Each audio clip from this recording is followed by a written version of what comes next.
O podcast Chimarrão com Espiritismo apresenta reflexões sobre o Livro dos Espíritos de Allan Kardec, com comentários do Espírito Miramês e do Núcleo de Estudos Espíritas Vinha de Luz, de Praia Grande, Santa Catarina.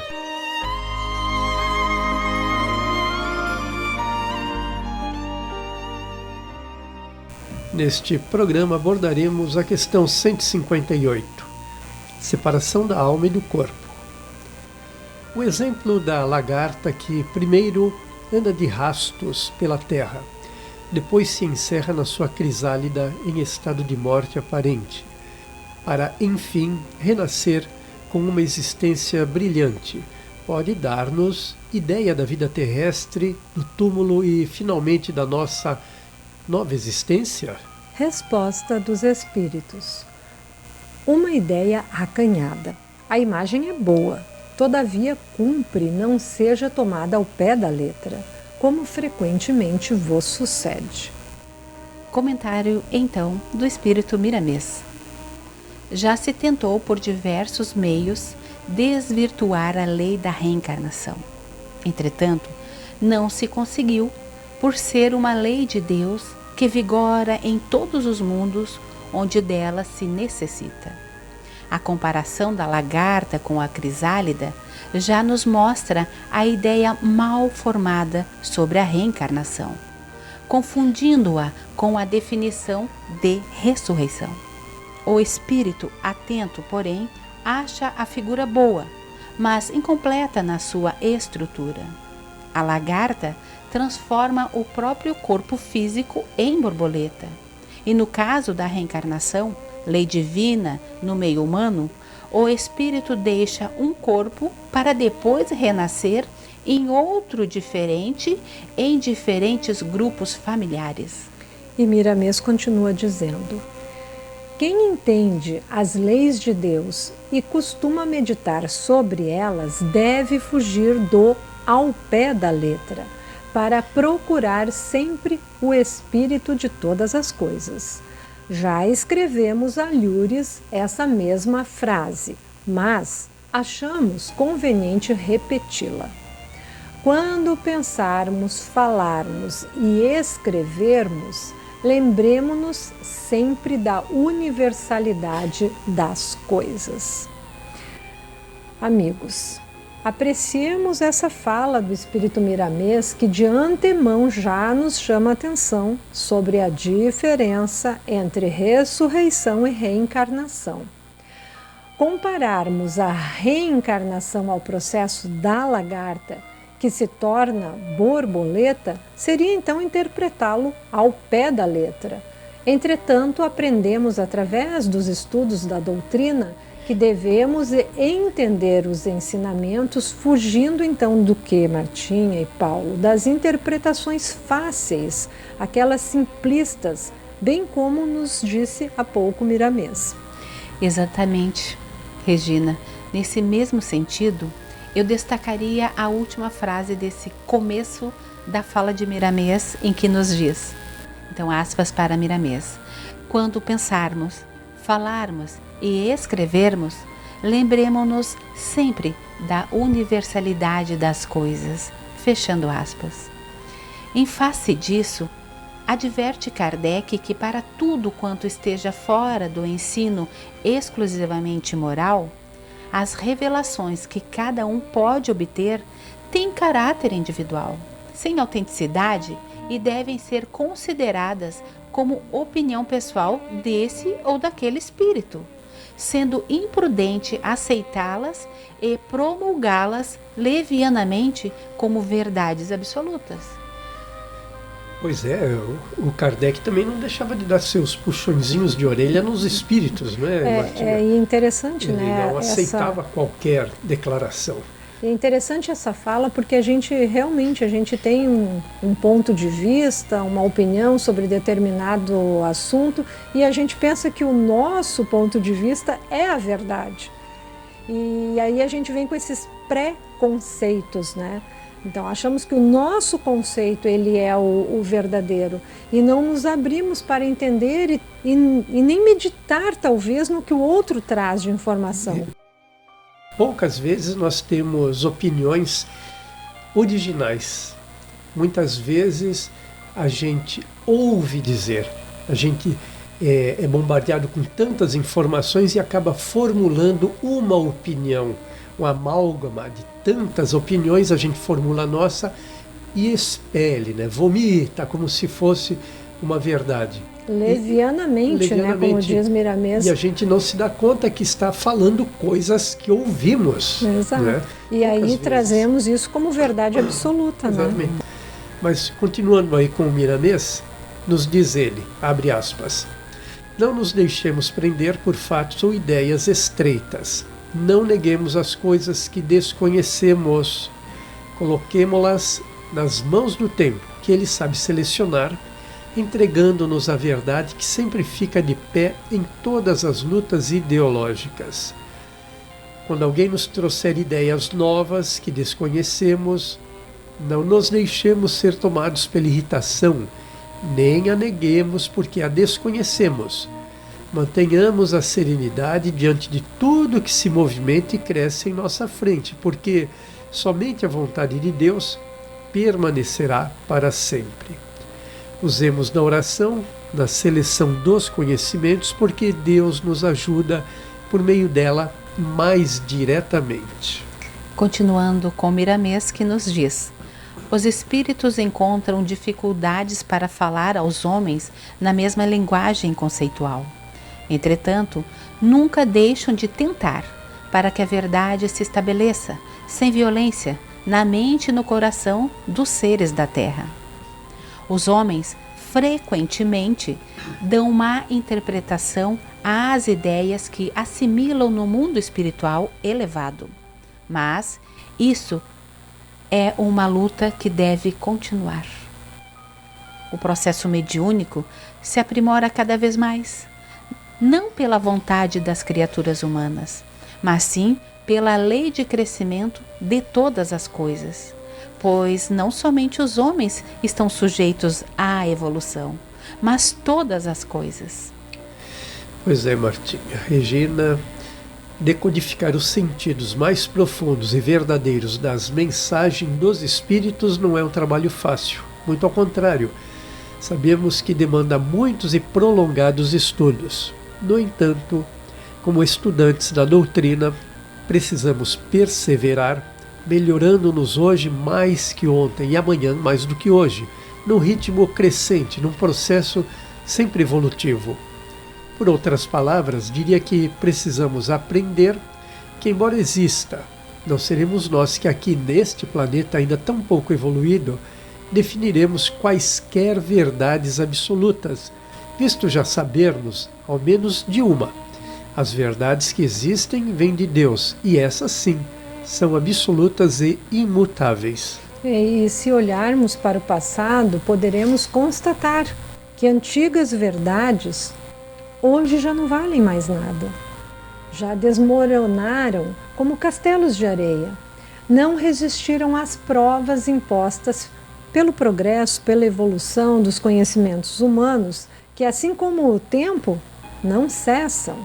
As experiências humanas evoluem, caminham para frente, velozes, e atendem não só às necessidades da humanidade, como também ao capricho egoístico dos que possuem poder e manipulam o que deve ser considerado verdade ou não, muitas vezes, né, Martinha? Assim é de fato, Regina. De um lado, a ignorância, do outro, o poder concentrado nas mãos de determinadas castas detentoras do saber. Joga-se com a verdade como se jogassem dados. O que vale hoje deixa de valer amanhã. O que é certo hoje deixa de sê-lo amanhã. E assim, as verdades transitam, levadas por interesses mesquinhos e também gananciosos. Mas apenas as verdades de Deus mantêm-se íntegras e imutáveis, como você falou. Apenas elas são plenamente confiáveis. Nas mãos dos homens, tudo se desfigura, se adultera. Podemos dizer então aqui a fala chamar para a fala do Cristo. A planta que meu pai não plantou será arrancada. Miramês também nos chama a atenção para a questão mediunidade.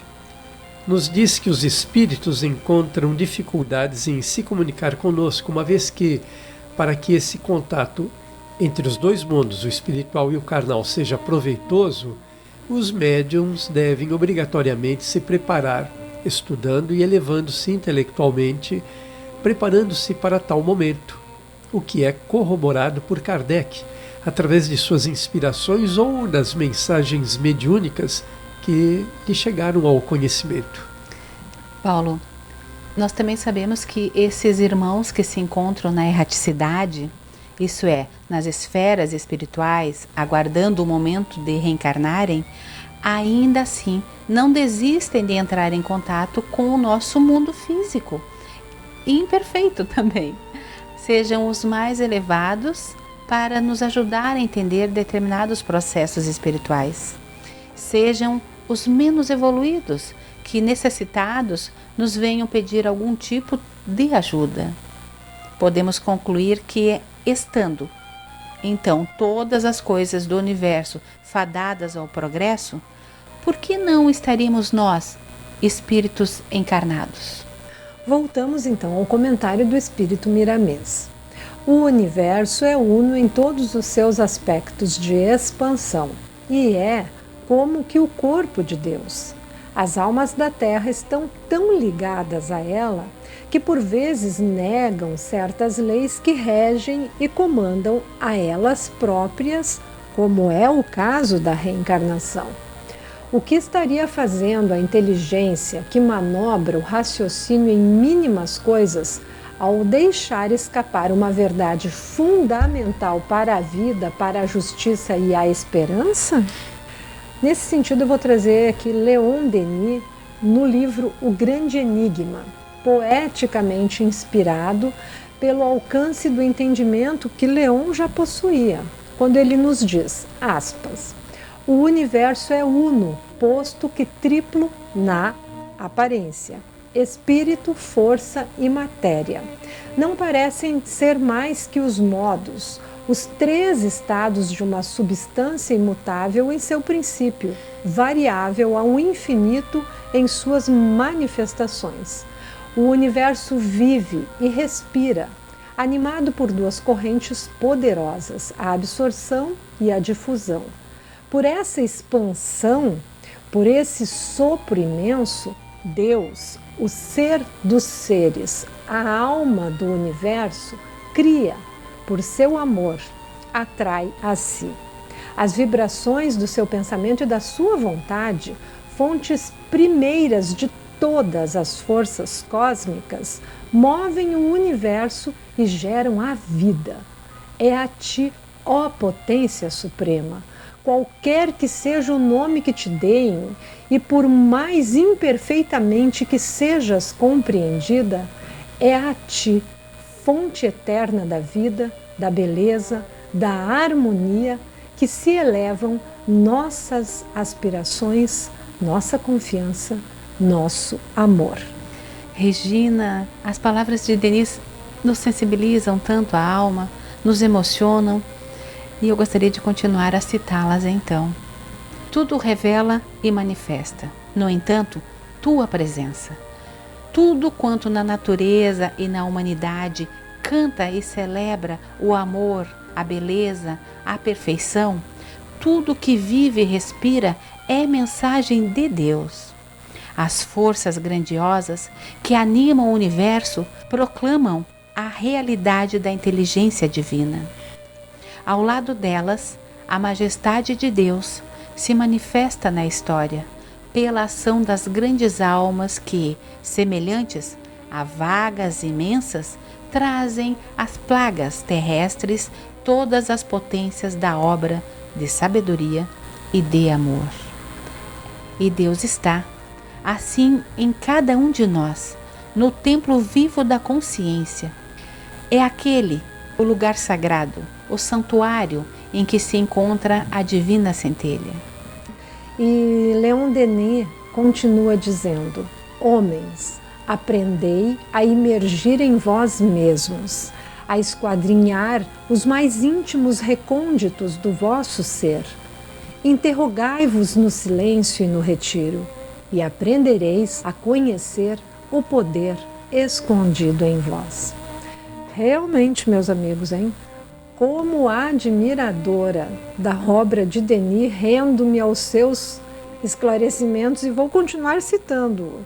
Ele diz ainda: é Ele, ou seja, Deus, que leva e faz resplandecer no fundo de vossas consciências as santas imagens do bem, da verdade, da justiça.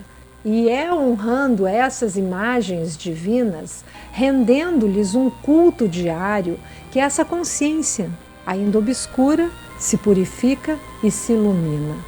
Pouco a pouco, a luz se engrandece em nós outros. De igual modo que, gradualmente, de maneira insensível, as sombras dão lugar à luz do dia.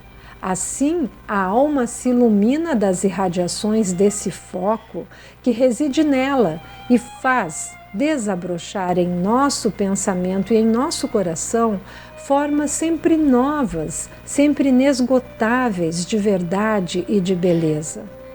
E essa luz é também harmonia penetrante, voz que canta na alma do poeta, do escritor, do profeta e os inspira e lhes dita as grandes e fortes obras nas quais eles trabalham para elevação da humanidade.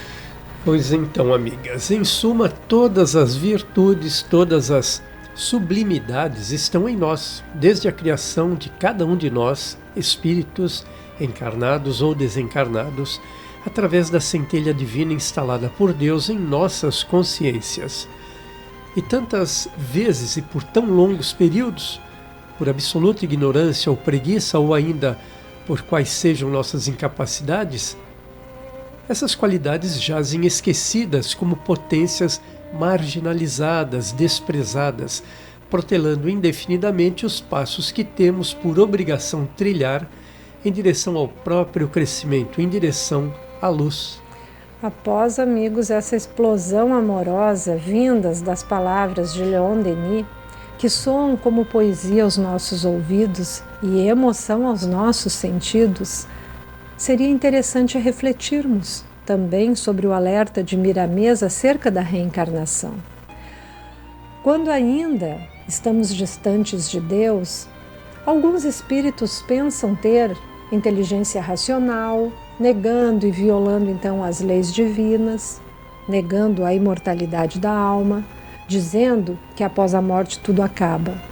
Nesse momento, ainda não percebem que o seu orgulho ou os seus orgulhos não os deixam admitir que existe algo muito maior. E descreem, afirmando categoricamente nada existir após a vida material. Muitas vezes deixam um rastro de incredulidade por onde passam, até acontecer então o quê? O despertamento perturbador e surpreendente para a verdade. Pois é, Regina, bem colocada as suas argumentações. Podemos dizer também que a reencarnação é a oportunidade que o Criador Universal nos dá, permitindo que adquiramos conhecimentos através de nossos esforços. O Pai a ninguém violenta impondo a sua vontade.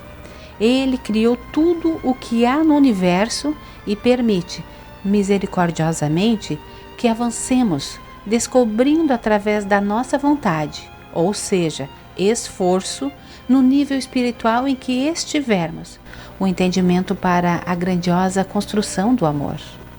Na verdade, falamos aqui de um amor que se vai revelando às nossas percepções mais sofisticadas, mais elevadas, à medida de nosso crescimento e também aperfeiçoamento, através do descortinar de sua obra divina aos nossos olhos espirituais. Bendita seja, meus amigos, a reencarnação que nos possibilita essa caminhada rumo à perfeição e ao encontro com o nosso Pai.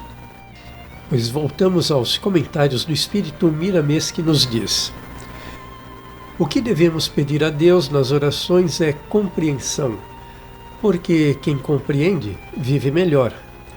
O mundo está passando por crises de todos os matizes, não por lhe faltar algo, mas por orgulho, vaidade e egoísmo que dominam os corações de grande parte dos dirigentes da terra, faltando-lhes desprendimento em favor dos que sofrem mais.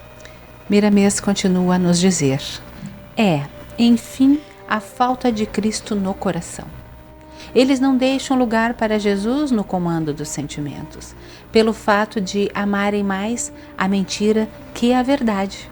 Pois é, Martim, se refletirmos sobre as palavras de Miramês, penso que se olharmos para o mundo somente através das lentes das imperfeições humanas, só enxergaremos guerras, desigualdades sociais, fome e suplício de tantos irmãos, gerados igualmente por essas mesmas imperfeições de autoridades que manejam as leis e os movimentos políticos e sociais em benefícios de poucos, gerando na maior parcela do povo desconfianças e sentimentos de revolta por tantas injustiças cometidas, como nos diz Miramês.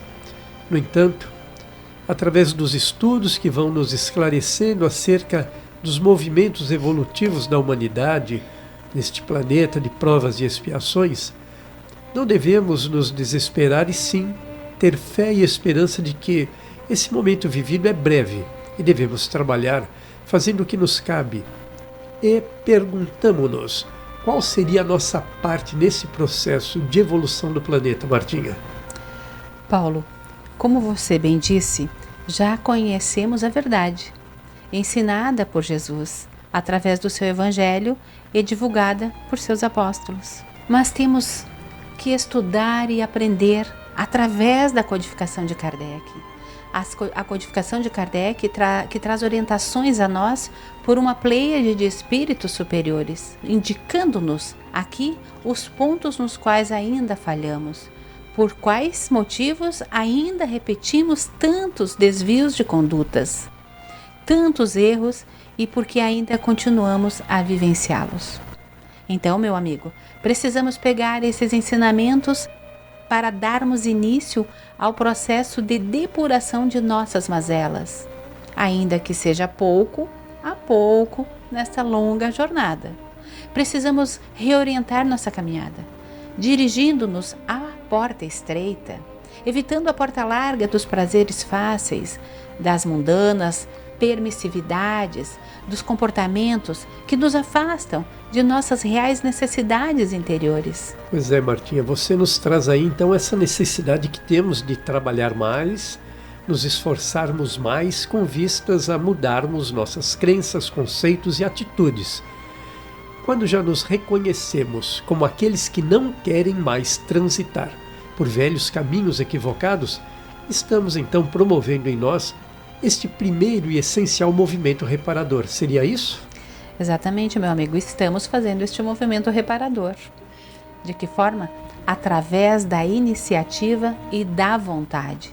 Precisamos nos convencer, Paulo, de que a mudança de rota é inevitável, é urgente, meus amigos.